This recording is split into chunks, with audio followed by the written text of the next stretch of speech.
rufqatihi alladhina kanu ma'ahu fi rihlatihi. Sebagaimana disebutkan orang-orang yang membersamainya ketika beliau rihlah.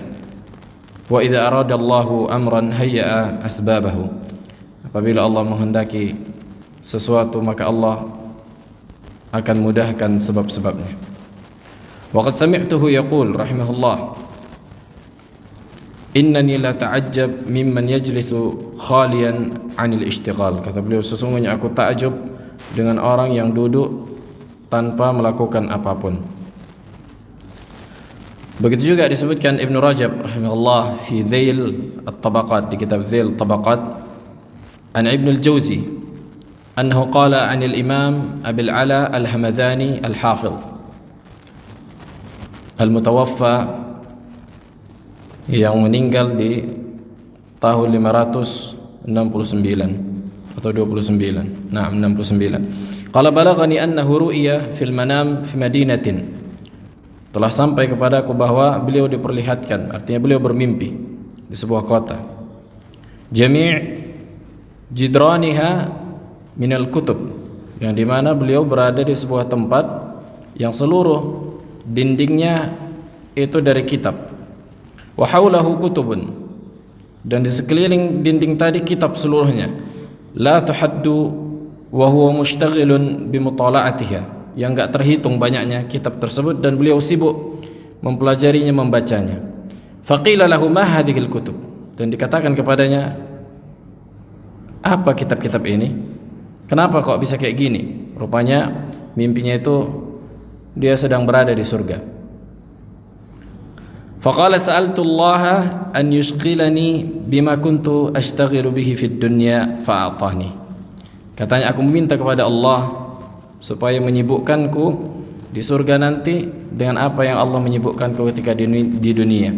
Ini dia meminta kepada Allah supaya di surga pun dia menyibukkan dirinya untuk membaca dan menuntut ilmu. Nah,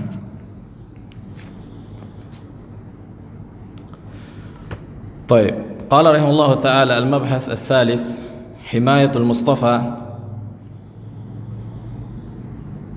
جناب التوحيد. Nabi SAW ketika menjelaskan tentang tauhid dan melakukan penjagaan. Laqad kana Nabi alaihi salatu wassalam harisan ashadd al-hirs ala ummati. Sungguh Nabi SAW itu sangat semangat atas umatnya. Litakuna azizatan mu'inatan muhaqqaqatan li tauhidillahi mujanibatan li kulli al-wasail wal asbab al-mufdiyah lima yudadduhu wa yunaqiduhu. Supaya umat Islam ini berada di atas pertolongan dan pengaplikasian atas tauhid dan menjauhi seluruh sarana-sarana dan sebab-sebab yang mengantarkan kepada apa yang menjadi pembatalnya, yaitu kesyirikan. Qala Allah Ta'ala laqad ja'akum rasulun min anfusikum azizun 'alaihi ma 'anittum harisun 'alaikum bil mu'minina raufur rahim. Sungguh telah datang kepada kalian rasul dari kalangan kalian, azizun 'alaihi ma 'anittum, berat bagi dia apa yang kalian timpa. Artinya Nabi merasakan keberatan apa yang ditimpa oleh umatnya dan sangat bersemangat atas kalian di atas kebaikan terhadap kaum mukminin, dan beliau sungguh penyayang dan pengasih kepada umatnya.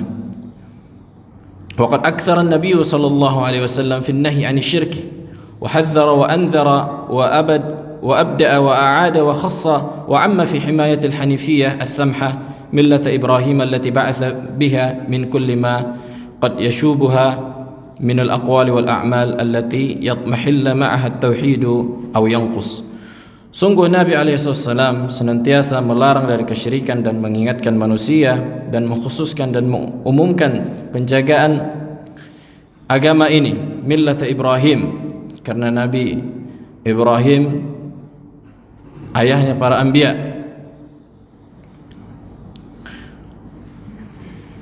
Wa hadza katsirun fi sunnah, begitu banyak ini juga terdapat di sunnah Nabi SAW. فأقام الحجة وأزال الشبهة وقطع المعذرة وأبان السبيل. Dan beliau menegakkan hujjah dan menghilangkan syubhat, dan memotong segala sesuatu yang menghalangi dan menjelaskan jalan yang lurus. Nah, kemudian yang pertama, al-matlabul al-ula atau al-awwal, ar-ruqa. Ar-ruqa ta'rifuha jam'u ruqyatin. Ruqa itu bentuk jamak, bentuk plural, dan mufradnya ruqyah. Wa hiya al-qira'ah wan nafath taliban lish-shifa'i wal 'afiyah. Makna ruqa itu kan di ruqyah diambil dari kata qira'ah, artinya yang dibacakan dan ditiupkan dalam rangka mengharap kesembuhan. Jadi sesuatu yang dibaca dan ditiupkan. Sawa'un kana min al-Qur'anil Karim atau min al-ad'iyah an-nabawiyyah al-ma'thurah. Baik itu dalam Al-Qur'an atau doa-doa yang diajarkan Nabi alaihi wasallam. Jadi ini ada di dalam Islam. Jadi dibacakan ayat Al-Qur'an di air atau langsung, itu datang tuntunannya dari Nabi. Fa hukmuha, hukumnya al-jawaz, yani mubah, boleh. Wa min al-adillati ala dzalik mayali, di antara dalilnya sebagai berikut. Fa an Auf bin Malik radhiyallahu taala anhu, dari sahabat Auf bin Malik yang diriwayatkan oleh al-Imam Muslim, kunna narqi fil jahiliyah, kata para sahabat, ketika kita di zaman jahiliyah, kita itu apa? Meruqyah. Faqulna ya Rasulullah, kaifa tara fi dzalik? Kemudian kami bertanya kepada Nabi alaihi wasallam, bagaimana pendapatmu tentang apa yang kita lakukan dari membacakan tadi? Kata Nabi alaihi wasallam, i'ridu alayya ruqakum, perlihatkan kepadaku bagaimana kalian meruqyah. Kata Nabi, la ba'sa birruqa ma lam yakun fihi syirkun. Enggak apa-apa, yakni mubah kalian meruqyah, membacakan orang yang sakit, selama di dalam perbuatan tersebut tidak terkandung apa? Kesyirikan. Yang kedua, hadis Anas. Wa an Anas ibn Malik radhiyallahu ta'ala anhu qala rakhasa Rasulullah alaihi salatu wassalam fi ruqyati min al-'ain wal hummah wan namlah, rawahu Muslim. Kata Nabi alaihi wasallam, kata beliau, kata Anas, sungguh Nabi memberikan rukhsah. Tuh, menunjukkan rukhsah itu mubah. Rakhasa Rasulullah, ini kalimat usuliyah, rakhasa itu di antara kalimat yang dimubahkan. Rasulullah membolehkan apa? Ruqyah. Ruqyah ini min, di situ min sababiyah. Min itu ada banyak dalam bahasa Arab. Ada sekitar 16 fungsi min, huruf min. Di sini sababiyah, ai bisababi al-ain. Al-ain itu penyakit, isabatul a'in ghairahu bi'ainihi biqadarillah. Artinya dengan disebabkan hasadnya seseorang kepada orang lain, maka orang yang memiliki sesuatu yang istimewa tadi bisa sakit dia. Bisa disebabkan takjub atau disebabkan apa? Hasad.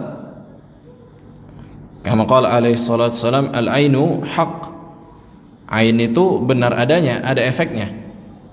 Cuma kalau orang Indonesia karena nggak paham, nggak begitu peduli kan gitu. Tapi kalau di Arab itu mereka sangat overdosis malah. Makanya sampai di mobil-mobil dibuat Masya Allah, Tabarakallah. Sampai kalau ada sikit-sikit kena apa-apa, oh ini ain, kata mereka kayak gitu. Ini berlebihan. Dan ain itu disebabkan apa? Ya ini seperti sakit yang disebabkan manusia karena pandangan mata, dan itu hak dan itu ada, dan ain itu enggak terjadi kecuali apa? Kecuali dengan takdir Allah. Ain itu enggak terjadi kecuali takdir Allah. Sebagaimana disebutkan dalam hadis bahwa ada sahabat yang memiliki badan yang bagus, kemudian ada sahabat yang lain melihat dan dia takjub karena bagusnya badannya. Akhirnya apa? Akhirnya sakit dia. Dan di antara obatnya diminumlah dimandikanlah air bekas wuduk mereka. Nah, makanya kata Nabi SAW, fa idza ra'aita ma yu'jibuka min akhik falyubarik fihi. Kalau engkau melihat sesuatu yang bagus yang ada pada diri saudaramu, entah barang, entah apapun itu, maka katakanlah, maka doakanlah kebaikan, keberkahan. Allahumma barik lak, barakallah laka. Bukan masya Allah tabarakallah, tapi Allahumma barik lak, barakallahu alaik. Begitu dia. Kalau tabarakallah itu fi'il lazim. Ini yang banyak manusia salah. Katanya masya Allah tabarakallah. Enggak, masya Allah barakallahu fik atau barakallahu laka. Jadi tabarakallah, kalimat tabarak ini disebutkan para ulama, Syekh Shalih Fauzan, la yutlaqu illa 'ala Allah. Karena tabarak itu fi'il tapi dia jamid. Dia fi'il jamid, yani la yatasarraf. Enggak bisa dikatakan ya tabarak, enggak bisa disaraf dia. Berbeda dengan barakallah, baraka yubariku. Bisa dia apa? Diganti fi'il madhi jadi fi'il mudhari. Sementara tabarak itu khusus bagi Allah, artinya ta'azam. Maka kata Nabi, siapa yang melihat kebaikan yang menakjubkan di diri saudaranya, maka doakan kebaikan, barakallahu laka atau barakallahu fik. Ini yang benar. Itu dia ain. Kemudian wal hummah, disebabkan apa? Demam. Demam itu bisa disebabkan gigitan serangga, kan gitu. Kalau kena gigit lipan, kena gigit kalajengking, kena gigit ular, bisa demam atau selainnya. Maka ini boleh diruqyah. Wan namlah, an-namlah ini penyakit. An-namlah itu penyakit. Itu kenapa dikatakan namlah? Karena kata ahli bahasa, karena seolah-olah semut itu berada di dalam badannya, mengalir, tapi nggak ada gitu, kayak digigitin semut, sakit, panas, tapi ternyata nggak ada gitu. Makanya dikatakan namlah.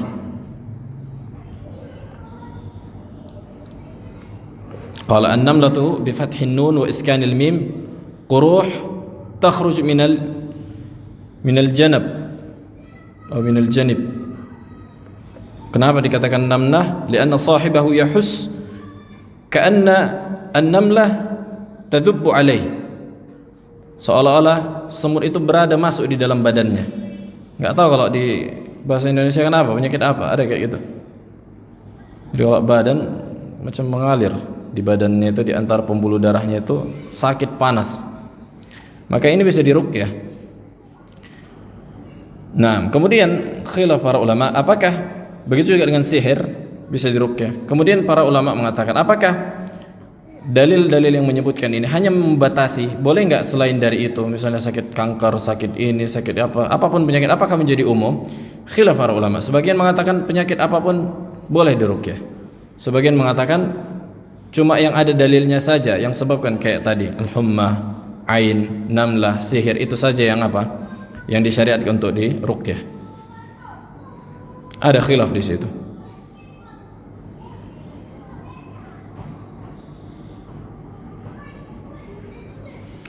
Qala wa an Jabir bin Abdullah radhiyallahu taala anhu qala qala Rasulullah alaihi salatu wassalam qala man istata'a an yanfa'a akhahu falyaf'al, rawahu Muslim. Kata Nabi alaihi wasallam, siapa yang mampu untuk memberikan manfaat kepada saudaranya, maka lakukanlah. Dan meruqyahnya itu diantara perkara yang bermanfaat untuknya.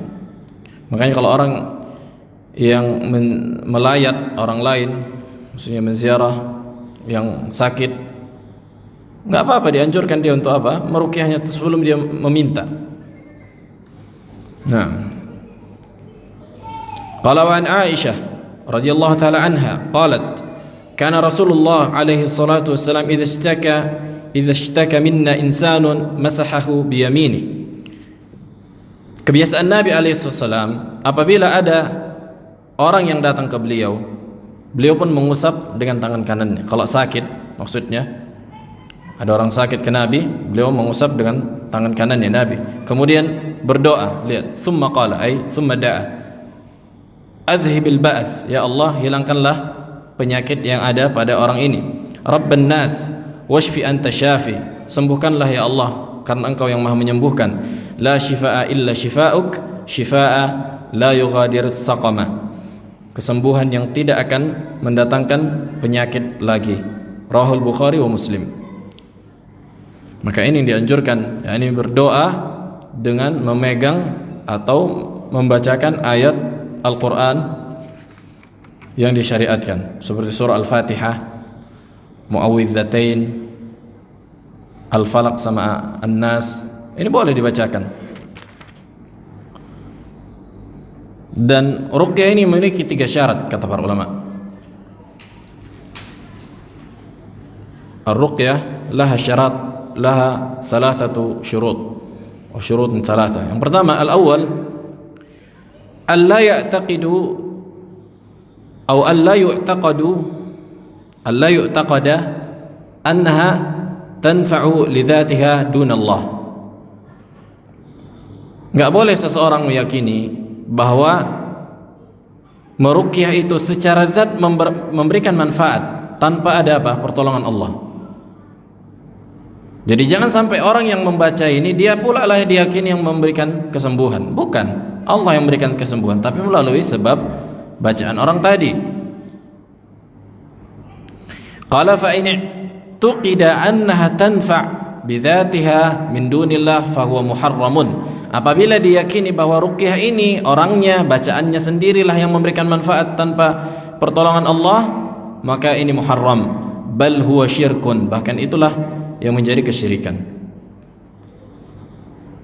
Bal yu'taqadu annaha sababun la tanfa'u illa biiznillah. Akan tetapi diyakini ini hanya sebab yang tidak bisa memberikan manfaat kecuali dengan izin Allah. Makanya orang banyak salah kaprah tentang ruqyah-ruqyah ini. Maka ketika orang yang meruqyah tadi dialah dianggap yang memberikan manfaat, maka telah jatuh kepada kesyirikan. Makanya al-i'timadu ala al-asbab huwa syirkun billah.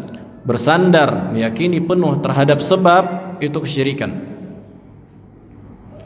Yang kedua, as-tsani alla takuna bima yukhalifu asy-syara' kama idza kanat mutadamminatan du'a ghairillah. Yani yang kedua, jangan sampai ruqyah tadi menyelisihi syariat. Jangan sampai ada penyelisihan terhadap syariat, seperti ruqyah yang mengandung doa kepada selain Allah, seperti doa kepada selain Allah. Kan ini kesyirikan, menyelisihi syariat, maka enggak boleh. Au istighatsatun bil jin wa ma asbaha dzalik, atau meminta pertolongan dengan jin, maka ini enggak boleh. Pakai jin, kan gitu. Kan banyak sekarang kiai dukun sebenarnya, ustadz dukun, gayanya pakai jubah, pakai imamah, meruqyah, mengobati orang pintar, orang pandai segala macam. Tapi apa? Tapi dia bermuamalah dengan jin. Sebenarnya ada jinnya di situ. Maka dia dukun. Maka ini hukumnya kesyirikan, kufur. Maka ini diharamkan. Yang ketiga, antakuna mafhumatan ma'lumatan, di mana qiraahnya tadi ketika dia membaca, ketika dia berdoa, yang dia baca dan yang dia doakan, doa yang dia bacakan tadi itu diketahui maknanya. Boleh pakai bahasa Indonesia? Boleh. Tapi dianjurkan dengan bahasa Arab. Antakuna mafhumatan ma'lumah, bukan dengan jampe-jampe qomat kamit enggak tahu dia ngomong apa. Maka ini apa? Enggak boleh. Fa in kanat min jinsit talasim wa sya'wadhah fa innaha la tajuz. Kalau dia di antara bentuk jampe-jampe dan qomat kamit, maka ini di antara perkara yang tidak dibolehkan. Waqad su'ila al-Imam Malik rahimahullah. Imam Malik ditanya tentang apa? ruqyah.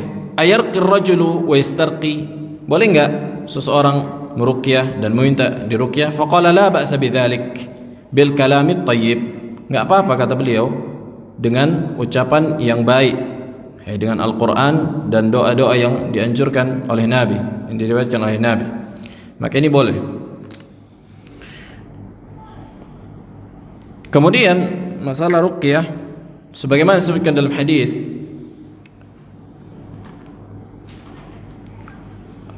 apa hukum meminta ruqyah, kan gitu. Jadi kita meruqyah ini sunnah, enggak ada masalah kalau kita yang meruqyah. Kemudian hukum meminta ruqyah.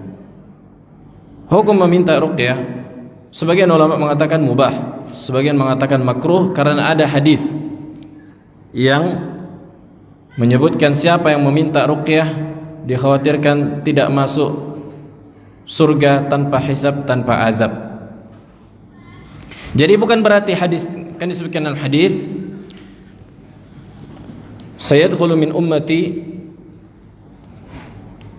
al-jannah sab'una alfan, akan masuk ke dalam surga dari kalangan umatku 70.000 orang, kan gitu. Kemudian kata para sahabat, man hum ya Rasulullah, siapa itu wahai Rasulullah? Kata Nabi SAW, humul ladzina la yastarqun, orang-orang yang tidak meminta diruqyah. Orang-orang yang tidak meminta diruqyah. Apakah orang yang meminta diruqyah akan pasti tidak masuk surga tanpa hisab, tanpa azab? Jawabannya enggak. Mungkin, tapi dia khawatirnya udah enggak masuk lagi 70.000 tadi. Apakah membatasi? Berarti dia enggak ada lagi harapannya sama sekali, enggak masuk surga? Enggak, jawabannya mungkin. Tapi dia udah kayak lepas dari golongan yang 70.000 tadi yang dijamin. Nah, faqala, na'am, qala ar-ruqyah al-mamnu'ah. Kemudian ada jenis yang kedua, ruqyah yang dilarang. Kullu ruqyatin lam tatawaffar fika asy-syurut al-mutaqaddimah fa innaha muharramatun mamnu'ah. Maka semua ruqyah yang tidak terpenuhi 3 syarat tadi, maka itu ruqyah yang diharamkan dan dilarang oleh syariat. Apa tadi 3 syarat tadi? Yang pertama apa?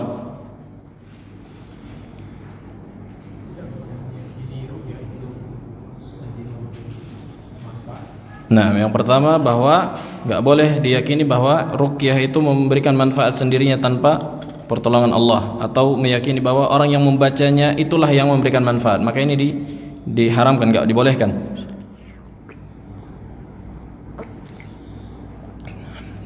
Yang kedua, nah, enggak boleh ada penyelisihan syariat di dalamnya seperti doa kepada selain Allah atau meminta bantuan jin. Yang ketiga apa? Nah, ahsant. Yang ketiga, antakuna mafhumatan ma'lumah, difahami dan diketahui maknanya. Boleh dengan ayat Al-Quran atau dengan doa. Boleh enggak dengan selain bahasa Arab? Boleh.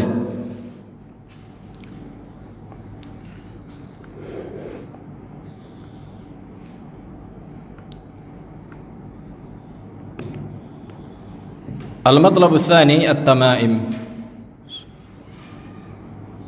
At-tamaim jama' dari tamimah. Apa itu tamimah?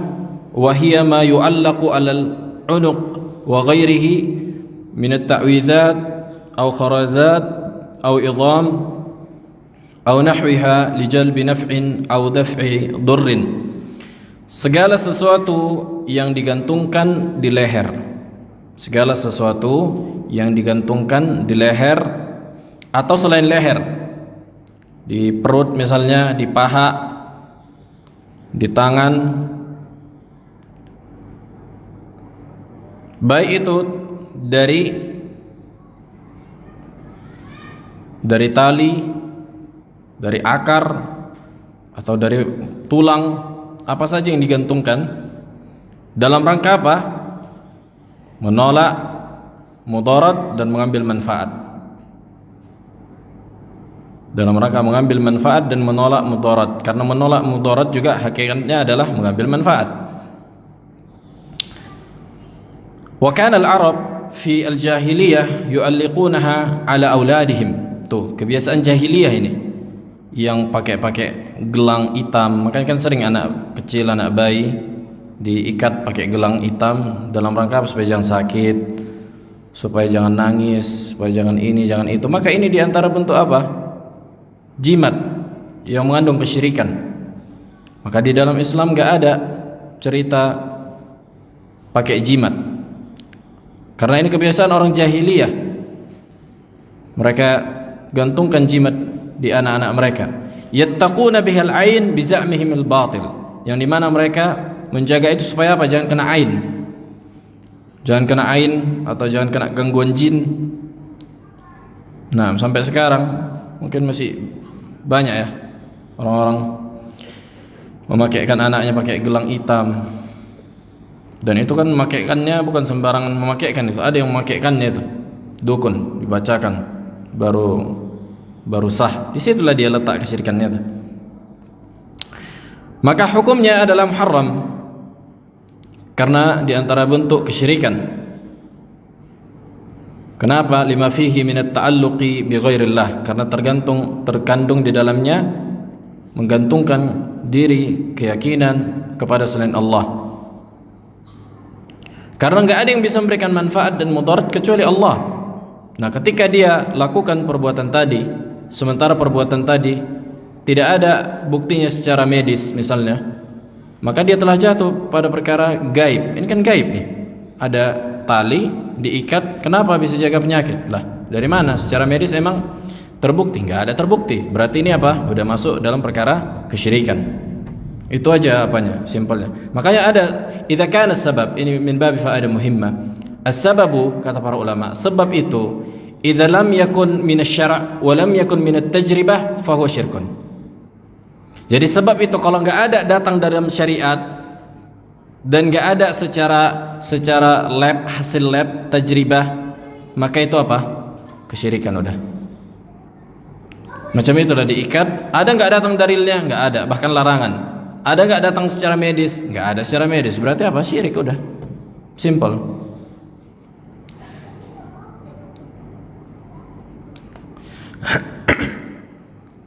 Kalau an Ibnu Mas'ud radhiyallahu taala an, berkata Ibnu Mas'ud, dari Ibnu Mas'ud sahabat, sami'tu Rasulullah alaihi salatu wassalam yaqul, kata Nabi alaihi salatu, aku mendengar Nabi alaihi salatu berkata, innar ruqa wat tamaim wattiwalah syirkun.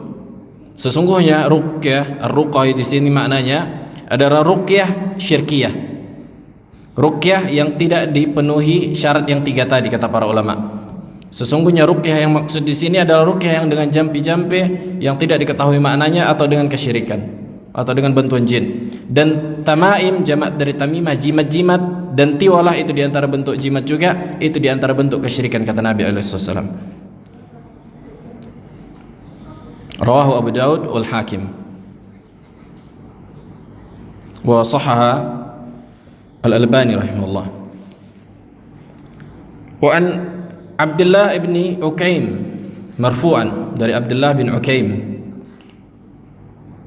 qala man ta'allaqa syai'an wukila ilaih, siapa yang bergantung pada sesuatu selain Allah akan diserahkan urusannya kepada sesuatu selain Allah tadi. Diriwayatkan oleh Ahmad, At-Tirmidzi wal Hakim. Wa an Uqbah ibn Amir marfu'an, dari Uqbah bin Amir radhiyallahu taala an marfu'an, qala man ta'allaqa tamimatan fala atamallahu lah, katanya siapa yang bergantung, siapa yang pakai jimat, tidak akan pernah Allah selesaikan urusannya.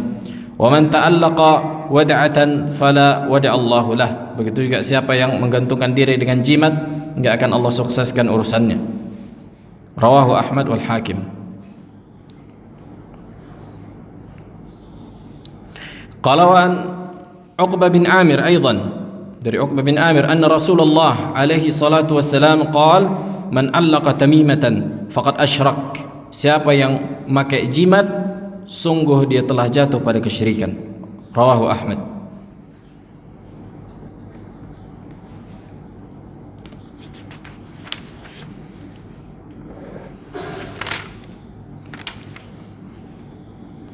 Qala wa idza kana al-mu'allaq min al-Qur'anil Karim. Jadi kalau yang digantungkan itu adalah Al-Qur'an, kan sering tuh. Boleh enggak? Jadi yang digantungkan Al-Qur'an. Misalnya surah Al-Fatihah kan sering tuh dijual mungkin satu, atau ayat kursi, ayat 1000 dinar, entah apa-apalah. Ayat sebagian Quran diambil, dimasukkan. Qala fa hadhihi al-mas'alah ikhtalafa fiha ahlul ilm. Maka dalam perkara ini terjadi perselisihan di antara ahli ilmu. Fa dhahaba ba'dhum ila jawazi dzalik. Sebagian mengatakan boleh karena Quran, yang mengatakan Al-Quran itu syifa, kata mereka, menjadi pengobat, maka kata mereka enggak ada masalah. Wa minhum man mana'a dzalik wa hadha huwa sahih. Sebagian melarang, dan ini yang benar. Kenapa? Sayati. Yang pertama, keumuman pelarangan memakai jimat. Wala mukhassis lil umum, yakni am. Jadi segala yang digantungkan enggak boleh. Apapun itu, termasuk Quran. Wadih. Yani umum, siapa man allaqa, siapa yang menggantungkan. Al-Quran pun digantungkan, enggak boleh juga. Kan kata Nabi, man allaqa am syai'an nakira fi siyaqi an-nahy yufidu al-umum. Syai'an nakira fi siyaqi an-nahy, dalam konteks pelarangan, memberikan faedah keumuman. Sebagaimana sebagian kaidah usul fikih, maka enggak ada yang mengkhususkan, enggak ada dalil yang membolehkan dengan Quran. Hanya berdalil dengan umum juga. Nah, ketika ada khusus bertemu dengan umum, maka apa yang lebih didepankan? Ya umum, yang khusus. Al-makhsus muqaddam 'ala al-umum. Nah, yang kedua, saddan lidz-dzari'ah. Yang kedua, dalam rangka menutup celah. Fa innahu yufdi ila ta'liq ma laysa minal Qur'an. Karena ini apa?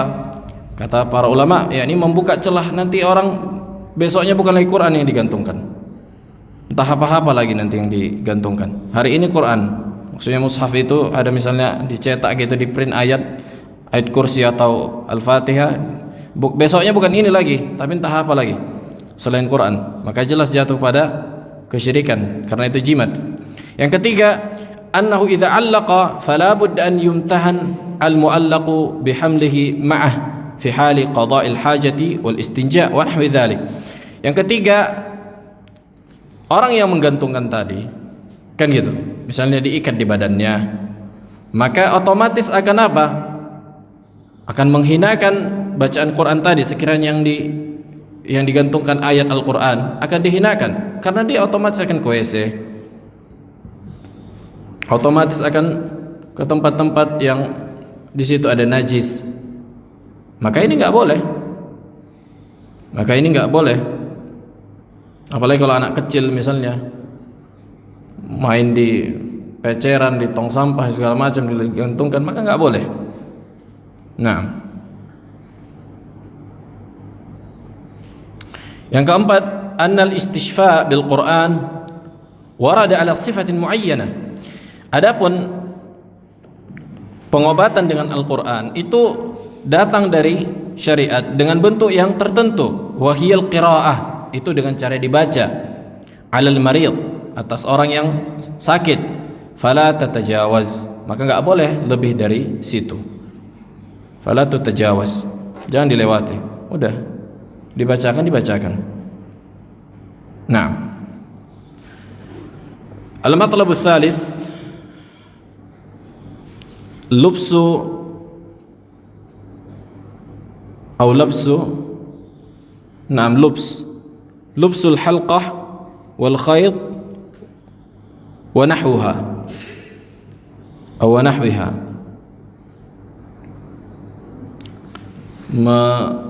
mengenakan halqah, yakni mirip macam tadi. Halqah itu se'ati maknanya qit'atun mustadiratun min hadidin aw dhahabin aw fiddatin aw nuhasin aw nahw dzalik. Yani segala macam yang berbentuk bulat, lingkaran, baik terbuat dari besi, emas, perak atau tembaga yang semisal dengan itu. Itu dikatakan gelang besi misalnya, atau gelang emas. atau gelang perak. Bukan dipakai dalam rangka berhias bagi selain wanita, karena wanita boleh berhias dengan gelang emas. Wal khayt ma'ruf, khayt itu benang. Wa qad ju'ila min as-suf awil kitan aw nahwi, yang kadang-kadang bisa dibuat dari apa? Dari bahan suf. Dari bahan, kalau suf dalam bahasa Arab dia biasanya dari bulu domba, dari kain, dari yang semisal dengan itu, yang dimana orang-orang Arab dahulu menggantungkan itu dalam rangka menolak mudarat dan menjaga dari ain. Sampai di unta-unta mereka apa? Mereka gantungkan. Sampai binatang saja saking takutnya mereka kena ain, mereka gantungkan. Sebagaimana Allah katakan, "Qul afara'aytum ma tad'una min dunillahi in aradani Allahu bidurr hal hunna kashifatu dhurrihi aw aradani birahmatin hal hunna mumsikatu rahmati qul hasbiyallah." Katakanlah kepada mereka, apakah yang kalian sembah selain Allah, apabila Allah menginginkan mudarat kepada diriku, apakah bisa selain Allah mengangkat mudarat tadi, atau menginginkan rahmat untukku, apakah bisa mereka menahannya? Katakanlah, cukuplah Allah, hasbiyallah alaihi yatawakkalul mutawakkilun.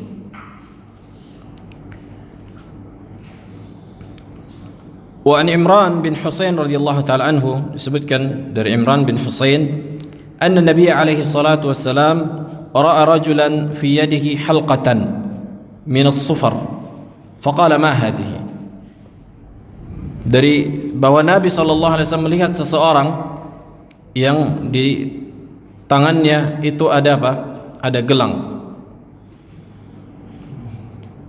Kemudian kata Nabi, ma hadhihi. Lihat bahwa Nabi SAW iqamatul hujjah, bertanya kepadanya, enggak langsung divonis. Mahdi, ini dalam rangka apa? Apa ini? Kenapa dipakai? Qala minal wahinah.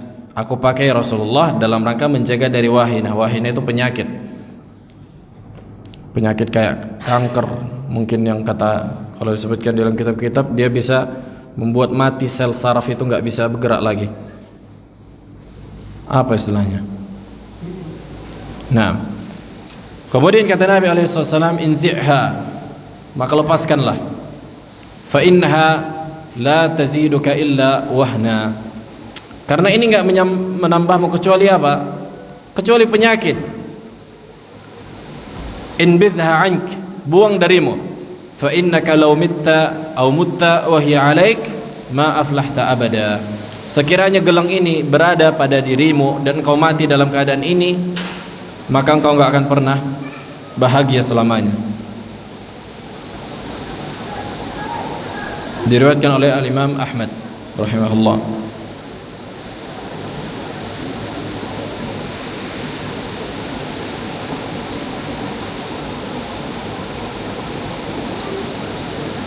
Wa hukum mengenakan halqah tadi, sesuatu gelang atau khayt atau apa namanya, tali, maka enggak diragukan lagi bahwa itu adalah muharram. Kata beliau, fa in i'taqada labisuha annaha mu'athiratun bi nafsiha dunallah fa huwa musyrikun syirkan akbar fi tauhid rububiyah. Siapa yang meyakini bahwa gelang tadi itu bisa memberikan efek kesembuhan secara zatnya, gelangnya inilah yang bisa memberikan kesembuhan, bisa menjaga penyakit, maka dia kafir murtad, keluar dari Islam, jatuh pada kesyirikan dalam perkara rububiyah. Li'annahu i'taqada wujuda khaliq mudabbir ma'allahi ta'ala amma yusyrikun. Ta'ala Allahu amma yusyrikun. Karena mereka meyakini ada yang memberikan manfaat dan mudarat selain Allah, bahwa gelang tadi apa? Bisa memberikan manfaat dan mudarat, atau meyakini bahwa gelang ini ada jinnya nih. Khodam. Kan kayak gitu. Mencari khodam di hutan-hutan. Maka ini kesyirikan. Wa in i'taqada anna al-amra lillah wahda wa annaha mujarrad sabab. Lihat. Kalau dia meyakini bahwa yang menyembuhkan Allah, cuma ini sebabnya saja. Walakinnahu laysa mu'athiran, akan tapi ini enggak berikan efek, cuma sebab saja Allah berikan kesembuhan dari sini. Fa huwa musyrikun syirkan asghar. Kata beliau, ini jatuh pada kesyirikan kecil. Li'annahu ja'ala ma laysa sababan sababa, karena dia menjadikan sebuah sebab bukan dari sebab syariat atau tajribah. Nah, kemudian matlab ar-rabi' at-tabarruk bil ashjari wal ahjar wa nahwiha, mengalap berkah dengan pepohonan, batu-batuan dan benda-benda mati yang lainnya. Adzan. Fadhal. Qala at-tabarruku bil ashjari wal ahjar wa nahwiha, mengalap berkah dengan pepohonan, bebatuan dan yang lain semisalnya. An yakuna, at-tabarruk ini enggak lepas kecuali dua sisi. La yakhlu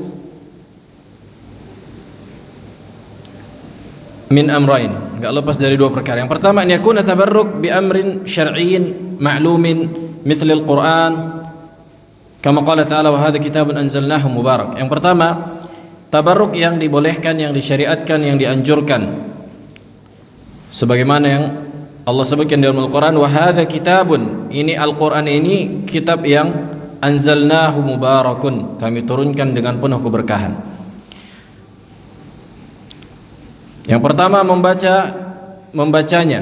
Jadi Al-Quran itu berkah ketika dibaca, pembacaannya. Bagaimana mengalap berkah dengan Al-Quran? Yang pertama, biqiraatihi,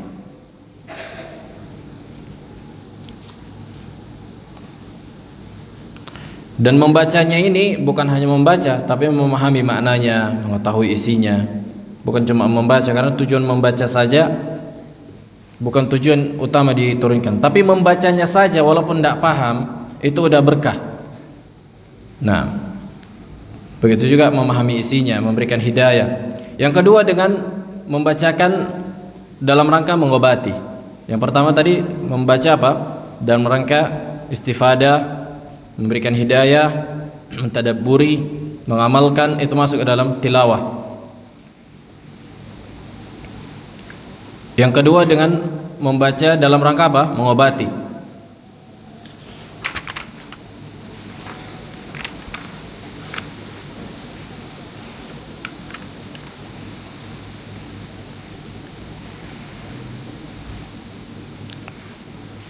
Wal barakah, dan keberkahan itu maknanya ziyadatul khair wa sabatuhu, bertambahnya kebaikan dan konsistennya kebaikan tadi.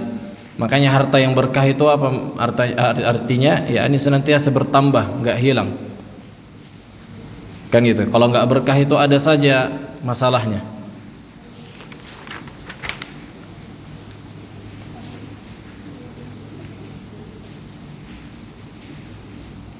Yang kedua, an yakuna at-tabarruk bi amrin ghairi masyru'. Yang kedua, tabarruk yang tidak disyariatkan. Yang pertama disyariatkan seperti Al-Quran, air Zam-Zam, itu ada keberkahan di situ, diminum. Yang ada datang dari syariat.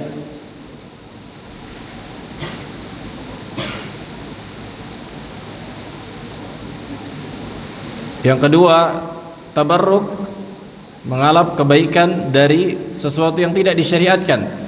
Kat tabarruki bil ashjari wal ahjar, seperti mengalap berkah dengan pepohonan dan bebatuan. Makanya di zaman Umar dipotong tuh, ditebang pohon yang ketika Nabi dan para sahabat berbaiat di situ. Udah mulai banyak orang minta-minta, dipotong. Begitu juga ahjar, batu-batuan. Hatta ketika kita mencium Hajarul Aswad yang ada di Ka'bah, itu enggak bisa memberikan manfaat dan mudarat. Makanya kata Umar, laula anni ra'aitu Rasulullah alaihi wasallam qabbalaki ma qabbaltuki. Sekiranya bukan karena aku melihat Nabi mencium Hajarul Aswad ini, enggak akan pernah aku cium. Tapi dalam rangka apa? Ibadah. Bukan ada keberkahan yang khusus yang sampai orang-orang kalau di sana sampai ada ana lihat dia masukkan ke dalam kiswa Ka'bah itu imamahnya. Enggak tahu mau diambilnya mungkin nanti dalam rangka mengharap berkah. Makanya ditangkap polisi di sana, ada masyayikhnya. Kalau ada orang yang mengerjakan kesyirikan nanti ditahan itu. Begitu juga ada orang kalau lagi tawaf kan itu nggak pakai baju, kan kelihatan tuh di lehernya ada kalung, ada anak-anak. Itu mereka suruh dipotong itu, dibuang, mau pula. Baik, wal qubur wal qibab wal buqa. Begitu juga kuburan-kuburan, tanah-tanah. Makanya ada subhanallah sampai tanah tarim saja dijual orang. Sampai tanah tarim. Tarim itu di Yaman, daerah Hadramaut. Itu dimasukkan pasir ke dalam botol dijual sekian. Itu ada yang mau beli. Itulah saking bodohnya manusia mau ditipu kayak gitu. Kalau mereka ya mereka cari uang, apapun dikerjakan orang kan gitu, menipu orang. Dalam rangka apa? Mengalap berkah. Mereka anggap tarim ini tanah keramat, tanah berkah. Makanya pasirnya apa? Dijual. Begitu juga yang sering kita tengok. Misalnya ada nanti sumur airnya nggak habis, oh ini ngalap berkah, minum. Ada kuburan wali di situ. Maka ini semua perkara yang diharamkan dan mengandung kesyirikan. Dan disebutkan para ulama, la yutabarraku bi syai'in mahsusin illa bi jasadin nabi alaihi salatu wassalam. Ini kaidah muhimmah disebutkan masyayikh kami. Enggak boleh di alap berkah, diambil keberkahannya dengan perkara yang bisa dilihat kecuali bagian fisik Nabi alaihi salatu wassalam. Ini kaidah. Jadi enggak boleh dialap berkah, misalnya dilengketkan, diusap, apapun itu enggak ada di alap keberkahannya kecuali fisiknya Nabi alaihi salatu wassalam. Adapun selain Nabi udah enggak ada lagi.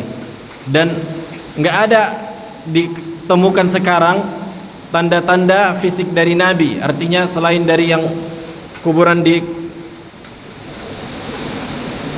Madinah sana, misalnya ada tongkat Nabi di Jawa, nanti pergi ke ini ada ininya Nabi. Itu pun tongkat Nabi bukan di alap berkah, harus fisiknya, rambutnya. Sebagaimana yang dilakukan para sahabat ketika setelah Nabi berwudu, mereka berubut mengambil bekas wudunya Nabi. Adapun setelah wafatnya Nabi enggak ada ditemukan, sebagaimana disebutkan para ulama.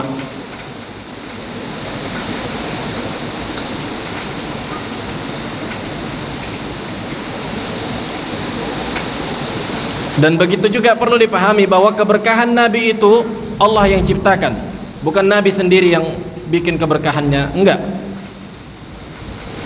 Bahkan apa yang dilakukan para sahabat, mereka meyakini memang Allah ciptakan keberkahan di situ, bukan karena nabinya sendiri fisiknya memberikan kekuatan tersendiri. Tapi ini khusus bagi Nabi alaihissalam. Adapun selain Nabi maka enggak ada yang boleh dialap keberkahannya.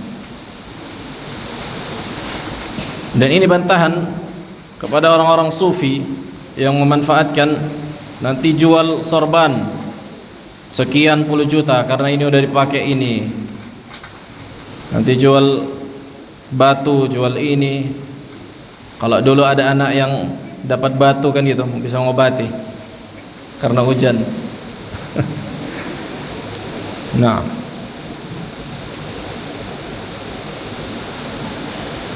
sebagaimana disebutkan dalam hadis riwayat Tirmidzi, hadis sahih, ketika sebagian para sahabat keluar bersama Nabi alaihissalam ke Hunain dan mereka dalam keadaan baru masuk Islam. Hadis Abi Waqid Al-Laythi, walil musyrikina sidratun, dan orang-orang musyrikin itu punya apa? Sidrah, yakni pohon yang khusus mereka, ya'kufuna 'indaha wa yanutuna biha aslihatahum. Mereka gantungkan di situ, mereka berdiam diri supaya ngalap berkah pedang mereka kuat-kuat, nanti perang bisa lebih kuat, lebih oke. Yuqalu laha dzatu anwaq, dikatakan dzatu anwaq. Famararna bisidratin, kemudian kita pun melewati apa? Pohon. Faqulna ya Rasulullah ij'al lana dzata anwaq kama lahum dzatu anwaq. Kata mereka, ya Rasulullah, buatkanlah kita pohon ini supaya kita gantungkan pedang-pedang kita, senjata-senjata kita sebagaimana orang-orang musyrikin ya Rasulullah. Mereka gantungkan, kita pun kita gantungkan, kan gitu, supaya lebih kuat. Faqala Rasulullah alaihi wasallam, Allahu akbar. Nabi takjub dalam rangka mengingkari. Allahu akbar. Sebutkan riwayat yang lain, subhanallah, innaha sunan, sesungguhnya itulah cara-cara beragama orang-orang jahiliyah. Qultum walladzi nafsi biyadihi kama qalat Banu Israil, demi zat yang jiwaku berada pada tangannya, artinya demi Allah, sebagaimana yang terjadi yang dikatakan Banu Israil kepada Nabi Musa, ij'al lana ilahan kama lahum alihah qala innakum qaumun tajhalun. Kemudian kata Nabi alaihi wasallam, tarkabunna sunan man kana qablakum, rawahu at-Tirmidzi. Sesungguhnya kalian akan mengikuti cara-cara beragama orang-orang jahiliyah sebelum kalian. Nah, fi soal.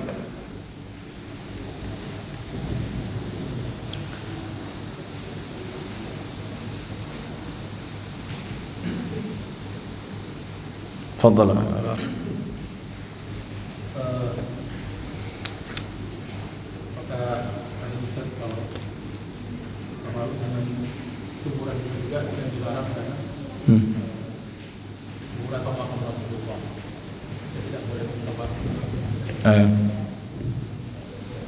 Enggak boleh. Hatta kuburan Nabi alaihissalam enggak boleh tabarruk di situ. Nah, makanya ada kemarin ada kawan kita yang di sana, dia videokan ada orang berdoa ke makam Nabi. Nah, makanya di antara bentuk yang diharamkan berdoa ke arah kiblat, karena makam Nabi itu sebelah kanan kan gitu, kiblat sana. Jadi enggak bisa sebenarnya, enggak boleh berdoa menghadap kuburan Nabi. Bahkan sebagian lagi ada yang mereka zikir-zikir menghadap kuburan Nabi di situ. Itu diusir itu di sana. Makanya selalu ada tentaranya di sana, askari. Dilarang. Nah, begini Ustaz. Nah, beberapa kali mendengar ada imam ketika berdoa dia katakan dalam doanya itu cita-cita untuk datang ke kubur Nabi. Ya Allah, sampaikanlah kami ke makam Nabi, sampaikanlah kami ke kubur Nabi, bukan ke Madinah, Nabawi. Jadi khasnya, targetnya, tujuannya adalah makam Nabi. Itu bagaimana? Naam, sebutkan dalam hadis qala alaihi wasallam la tushaddu rihal illa ila thalathati masajid. Dan janganlah kalian syiddatur rihal, pengen safar yang panjang, maksudnya sampai rihal, kecuali ketiga masjid ini. Masjid Al-Haram, kan itu, Masjid Haram Al-Makki, wa masjid hadha, Masjid Nabawi, wa Masjid Al-Aqsa. Ini yang disyariatkan. Adapun selain itu, maka tidak boleh ke kuburan manapun, itu diharamkan. Hatta ke kuburan Nabi disengajakan rihlah, mau ngapain? Mau ziarah ke kuburan Nabi, bukan niatnya Masjid Nabawinya, tapi apa? Kuburan Nabinya. Maka ini diantara perkara yang diharamkan. Jadi niat umrah itu bukan untuk kuburan Nabi, tapi untuk ziarah ke Masjidin Nabawi. Cuma pas lagi di situ, ya nggak apa-apa ziarah. Bukan ziarahnya itu yang dikhususkan. Nah, karena tujuan dari mengingat dari ziarah kubur itu kan mengingat kematian. Makanya disebutkan juga para ulama, nggak ada pengkhususan kuburan harus datangi, tengok itu, pegang nisannya ini segala macam sebagaimana yang dilakukan banyak orang-orang. Maka ini nggak ada contohnya dari Nabi alaihissalam, nggak ada tuntunannya. Makanya dahulu ziaratul kubur itu kan dilarang. Kuntu nahitukum ani ziyaratil kubur, kata Nabi. Aku sebelumnya melarang kalian dari ziarah kubur. Kenapa? Karena ziarah kubur ini ketika akidah kalian belum kuat, tauhid kalian belum kuat, besoknya kalian minta-minta ke situ. Kalian kerjakan syirik-syirik itu. Nah, ketika kuat akidah umat, baru kata Nabi, ala fazuruha, sekarang baru ziarahilah, fa innaha tudzakkirakum al-maut, wa fi riwayat tudzakkirakum al-akhirah. Karena ziarah kubur itu bisa mengingatkan kepada kematian atau hari akhir. Adapun mendoakan enggak harus di kuburan, di masjid, di sepertiga malam terakhir bisa didoakan orang tua kita, enggak harus ke kuburannya mendoakan.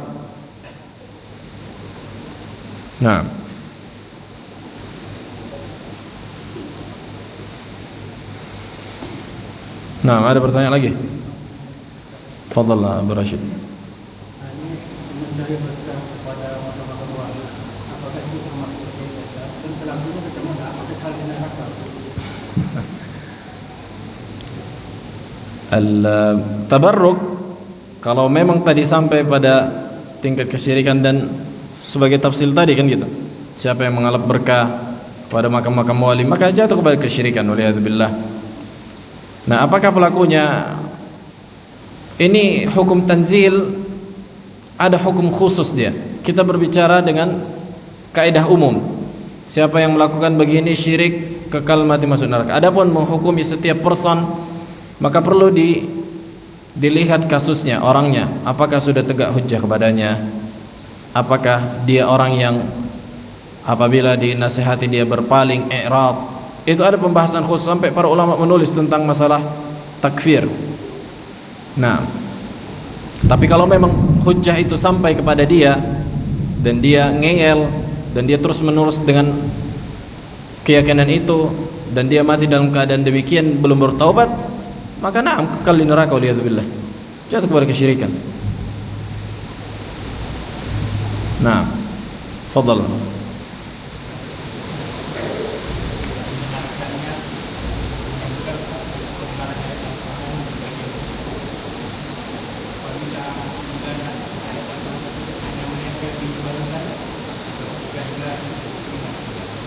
Naam, la aslalahu, kata para ulama. Enggak pernah ada perbuatan amalan salafus saleh bahwa mereka menempelkan kaligrafi, menempelkan ayat kursi di rumah-rumah. La aslalahu. Yang benar itu dibacakan. Wa inna asy-syaitan la yafirru min baitin yuqra'u fihi suratul Baqarah. Tuqra'u fihi suratul Baqarah. Sesungguhnya sebutkan dalam hadis bahwa syaitan itu lari dari rumah yang dibacakan di dalamnya surah Al-Baqarah. Bukan ditempelkan, kata Nabi. Ditempelkan kalau nggak dibaca, ya ngapain? Mushaf itu kan ada. Kenapa harus ditempelkan lagi? Kan itulah aslalahu. Nggak ada contohnya dari kalangan salaf, dari para ulama. Nah,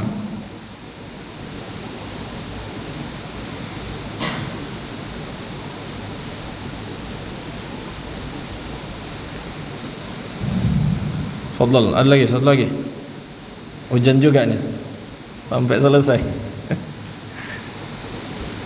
Jadi kalau Allah memudahkan kita datang kita baru, Nah, kita berkali-kali bicara Nabi atau syariat. ya ini mubah, ya ini boleh. Kan itu boleh ziarah. Makanya kan di situ biasanya orang ke raudhah karena dekat raudhah. Karena raudhah itu kan masjidnya Nabi, di situlah Nabi sholat. Khutbahnya Nabi, di situ ada apanya? Ada mimbarnya. Kemudian di sampingnya itu kan dekat itu. Nah, ketika di situ ziarah, cukup salam sebenarnya. Karena ramai di situ. Cukup menyebutkan Assalamualaikum ya Rasulullah. Bas. Nah, bukan yang ziarah khusus yang ada ritual khusus, itu nggak ada contohnya.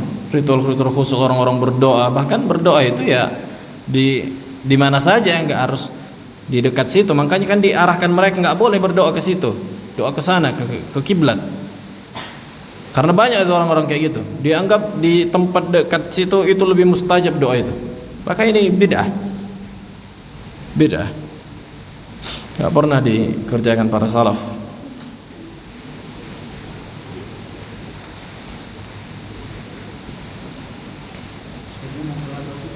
Nah,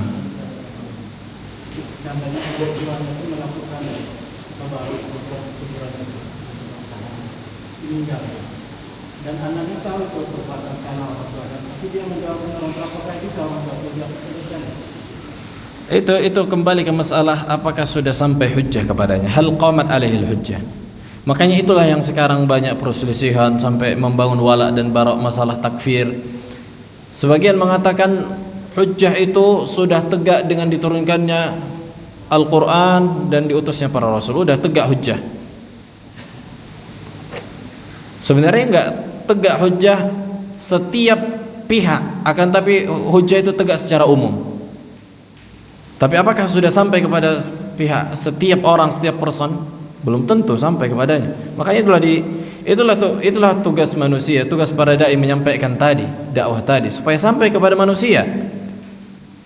Makanya disebutkan juga bahwa siapa yang telah sampai kepadanya masalah ini, tegak hujjah, hilang syubhat darinya, kemudian dia masih melakukan itu, maka dia jatuh pada kesyirikan dan kekufuran, waliyadzubillah.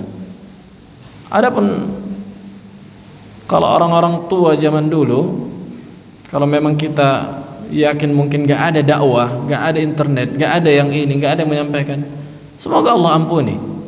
Semoga Allah ampuni.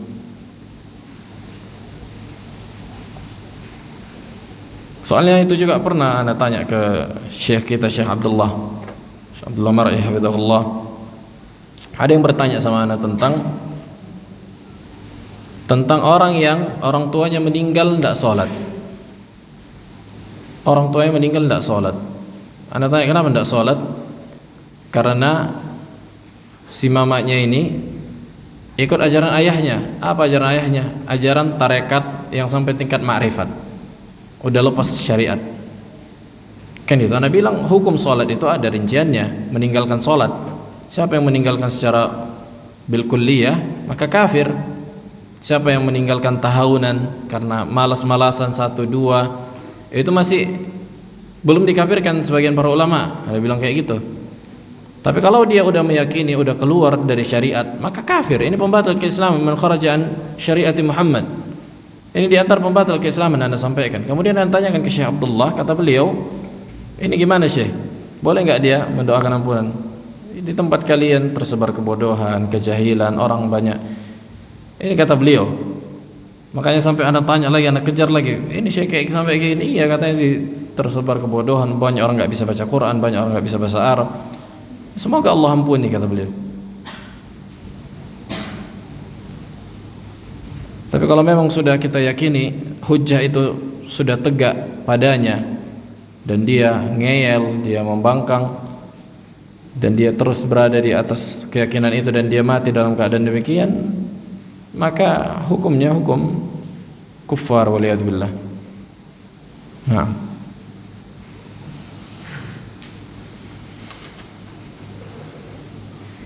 خلاص. إلهنا الحمد لله.